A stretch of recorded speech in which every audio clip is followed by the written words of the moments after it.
Περίμενε. Να σου πω, με ποιον έβαλες κόντρα? Ένα γύφτο.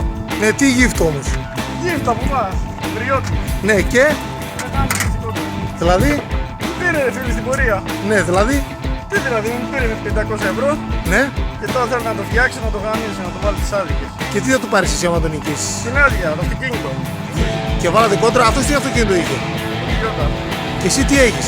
Το Ιωσάνα Ναβάρα. Και πού το βάλατε, πού τα βάλατε κόντρα? Μεντία. Αυτός από πού ήταν το παιδί? Από Μέρια. Ναι, τι δουλειά κάνει? Σίγουρα, παλιό. Ναι, τσιγκάνος, γύφτος. Δηλαδή κάνατε γύφτικες κόντρες. Έτσι. Ωραία, που και 500 ευρώ τα χάσες? Τι έκανα. Θα τα πάρω πάλι πίσω. Δεν νομίζω. Θα τα πάρω στα χρόνια στο Βίτσα, θα το περάσει. Πολύ. Να το κάνει 170 άλογα. Το ωραία πούστη. Θα πας όμως, μην τα χαρίσεις. Μαλάκας είναι. Γύφτο με πέρασε. Άντε.